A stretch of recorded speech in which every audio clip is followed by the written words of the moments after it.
A gente está prestes a entrar no período em que talvez aconteça a maior transferência de riqueza da história do mercado brasileiro. Então, se você não prestar muita atenção no que a gente vai te mostrar nesse vídeo, talvez você chegue tarde para a festa. O fato é que os sinais estão aí, né? Desde abril desse ano, o fluxo de investidores estrangeiros na bolsa aumentou firme e essa entrada está fazendo a bolsa bater novos recordes. A gente bateu o patamar de 140 mil pontos recentemente. E é nesses momentos de mercado subindo mais ou caindo mais que a gente vê muitas vezes riquezas sendo transferidas. Pessoas tomando más decisões e transferindo suas riquezas para outras pessoas. O que é isso? Que fenômeno é esse? Como fazer para ficar do lado certo dessa transferência de riqueza? É tudo isso que nós vamos te mostrar aqui nesse vídeo, em que o Kevin, planejador líder de time aqui do clube, vai te contar essa história e te ajudar a tomar as melhores decisões. Bola contigo, Kevin, e bora pro vídeo.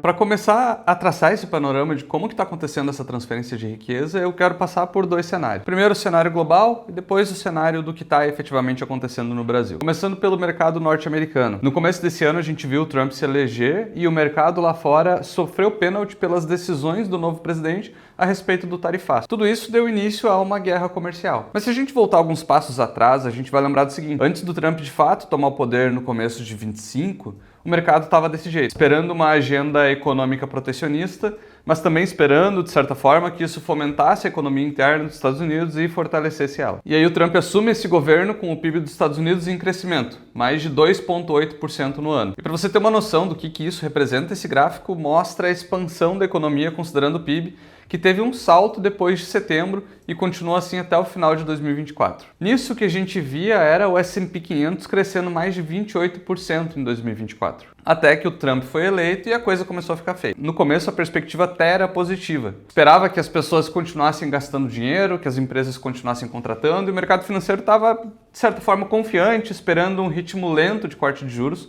mas ainda assim confiando de que eles iriam cair. Até que as tarifas começaram a tomar forma e a guerra comercial começou. Aos poucos, mas começou.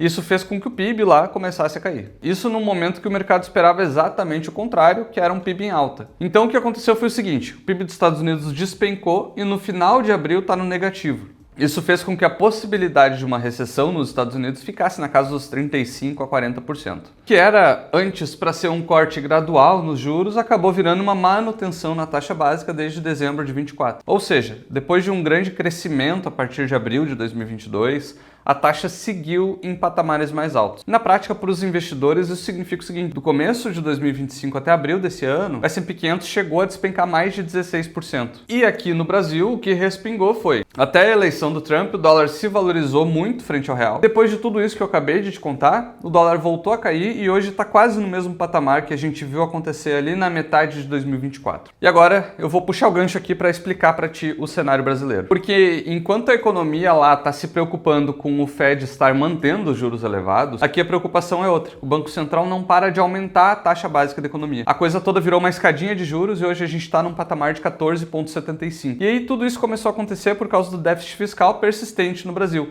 que não tinha desde então perspectiva de melhora para 2025. Isso, a relação da dívida em relação ao PIB seguiu crescendo e alcançando patamares históricos. Então o que a gente viu acontecer foi uma desvalorização fortíssima da moeda, que fez o real ser considerada a pior moeda do mundo frente ao dólar, com a maior desvalorização entre as demais. Tudo isso culminou em um juros mais elevado. E esse juros mais alto fez com que os investidores exigissem mais juros em retorno para compensar o risco fiscal. Então o que aconteceu foi o seguinte: a bolsa brasileira caiu mais ou menos uns 13% até o final do ano. O IFIX passou por uma das piores quedas da história recente, mas por outro lado as taxas da renda fixa no Tesouro Direto atingiram patamares históricos. O IPCA+ chegou a oferecer IPCA+8, os prefixados alcançaram um patamar superior aos 14%, e o Tesouro Selic também disparava graças à alta da Selic em si. Só que aí que vem a virada. Até o começo de 2025 o cenário era esse, e muita gente perdeu dinheiro nessa história, porque teve muita gente que comprou aqui na alta para vender no fundo. E nesse gráfico está exatamente o que eu estou te mostrando. O detalhe é que a coisa toda está começando a se inverter de janeiro para cá, porque a bolsa do começo de 25 para cá chegou a crescer 16%. O IFIX cresceu quase 20%, enquanto as taxas do Tesouro Direto já começaram a cair. E aí tu pode me perguntar: pô, Kevin, mas por que a coisa coisa está se invertendo se os juros continuam subindo e o cenário na média não mudou tanto assim? Acontece que o que mudou foi a perspectiva dos investidores sobre a economia. Que apesar de sim, as taxas subiram de novo e a coisa toda não está lá às mil maravilhas, a expectativa do mercado contra os juros futuros caiu. Enquanto no começo do ano o mercado esperava que os juros se comportassem como na linha azul, hoje a expectativa é essa aqui de queda nos juros, uma queda inclusive abaixo dos 14%. E aí eu quero te mostrar como que a maioria dos investidores, sejam eles brasileiros ou de capital estrangeiro, estão se comportando nesse momento. E eu também quero te perguntar, como é que você está reagindo? Tem clareza sobre o que comprar agora? Ou você sente que sequer tem tempo para cuidar da tua carteira, porque a tua rotina é muito corrida, gasta muito tempo no trabalho, dedica o resto do tempo à tua família, ou talvez ainda não tenha conhecimento suficiente para tomar boas decisões? Quero te convidar para a gente bater um papo. Quero te convidar para uma sessão gratuita para montar um plano de investimento sob medida com um planejador financeiro que vai analisar a tua carteira de investimentos, entender como que você está investindo e te mostrar um plano de investimento que respeite o teu perfil de investidor e te ajude a trazer muito mais clareza para você tomar boas decisões e ver o teu patrimônio crescer. Se você quer participar dessa sessão de consultoria, a gente tem algumas vagas disponíveis ainda nesse mês. Você pode tentar conseguir uma dessas vagas de forma gratuita, apontando o teu celular para o QR Code que eu vou botar na tela agora, ou apertando aqui no primeiro link da descrição. Que geralmente quem passa por essas sessões de consultoria gratuita nos deixa comentários muito bacanas. Como esse aqui, que o investidor mandou uma mensagem para o Ramiro dizendo que é inscrito aqui do canal, se tornou nosso cliente recentemente depois de passar por essa reunião e hoje está muito contente com o atendimento que está recebendo. Chegando na nossa tese de que a gente está passando pela maior transferência de riqueza da história, eu dei uma olhada aqui nos comentários dos últimos meses do canal e eu vi esse tipo de narrativa. 6 meses atrás, o Moacir estava falando que vendeu todas as ações para colocar o dinheiro na poupança. Há 10 meses, o Flyer também estava falando em vender ações e FIIs para se livrar da dor de cabeça. Recentemente, o Jefferson falou que com a renda fixa pagando bem, não faz sentido comprar fundos imobiliários de papel. E de fato, esse foi o movimento geral dos investidores. Foram mais de 24 bilhões de reais de capital estrangeiro saindo da Bolsa Brasileira. E além disso, ali em dezembro de 2024, os fundos de renda fixa tiveram uma captação líquida na casa dos 300 bilhões,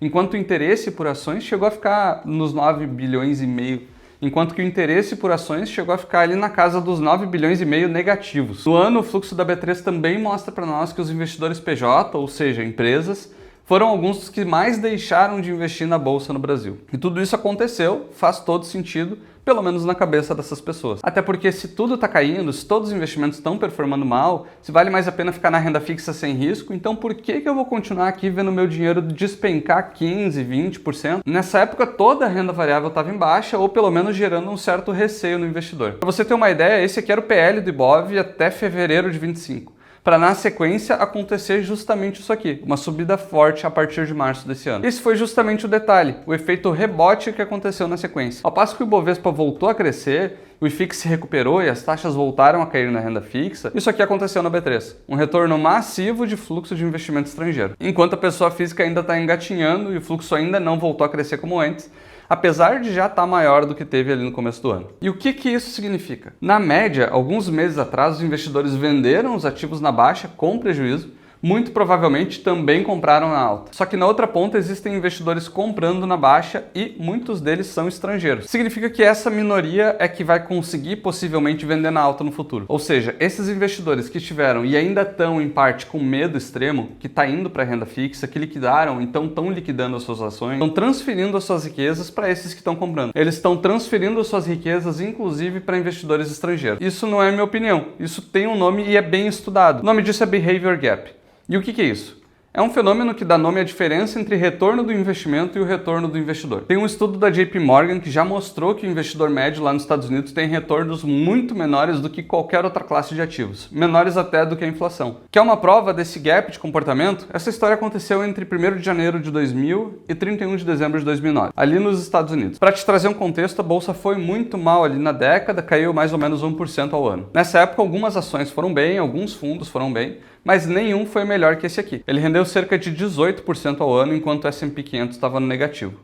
Muito bom, né? Agora, sabe qual foi a rentabilidade do investidor médio desse fundo no mesmo período? Mais ou menos 11% ao ano negativo. Porque os investidores compraram mais cotas logo depois de um período de excelente performance e venderam as cotas na maioria depois de um período de queda. As cotas do fundo cresceram 80% em 2007 e os investidores injetaram 2,6 bilhões de dólares nele. No ano seguinte, o fundo caiu 48 e os investidores resgataram mais de 750 milhões de dólares. Segundo o próprio gestor, uma quantidade enorme de dinheiro entrou no fundo bem quando ele estava no topo histórico de rentabilidade. Não sei o que falar sobre isso. Nós não temos controle sobre o que os investidores fazem. Foi o comportamento que fez com que o retorno dos cotistas ficasse na média entre os piores fundos rastreados pela Morningstar. Ou seja, na maioria das vezes o investidor compra na alta para vender na baixa, enquanto uma minoria faz o contrário. Agora a pergunta de R$1 milhão é: como que eu vou estar do lado certo da transferência de riqueza? Bom, vou te mostrar isso de uma maneira muito simplificada aqui nesse vídeo. Mas tu quer saber quais são as 3 mudanças exatas que tu tem que fazer na tua carteira? O Ramiro vai te contar na terça-feira, às 19 horas, em uma aula totalmente gratuita que te mostra como dobrar o potencial de retorno. O link para garantir a tua vaga está na descrição. E agora, para simplificar isso, eu vou te dizer. Tu precisa ter uma carteira ideal desenhada para a tua realidade. Algo como isso daqui. Um desenho que te diz quantos % de cada classe de ativo tem em carteira. A verdade é que tu tem que ter um alvo. E esse alvo vai depender de quanto risco tu está disposto a correr. Aqui no Clube do Valor, por exemplo, a gente tem clientes que tiveram retornos reais, já descontando taxa, imposto de renda, até inflação, de 6 a 7% ao ano. E o que faz esses investidores estarem do lado certo da transferência de riqueza é justamente seguirem estratégias muito claras. O que eles fazem é seguir à risca esse desenho ideal. E na hora de escolher os ativos que vão estar dentro desses alvos, também existem estratégias claras, como a estratégia da escada para renda fixa, estratégia de ações baratas para ações brasileiras, estratégias momentum nos Estados Unidos para ações americanas e por aí vai. E aí depois disso, o terceiro passo é rebalancear essa carteira, que consiste em de tempos em tempos olhar para o alvo, vender o que está sobrando para comprar o que está faltando.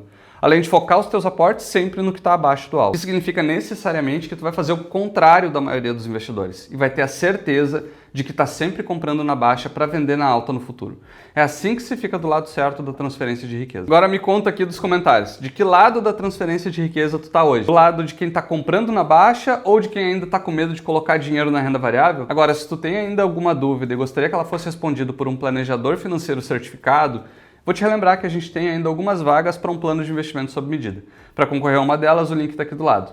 Também vou deixar aqui um vídeo que a gente te ensina a montar uma carteira do zero com R$100 mil.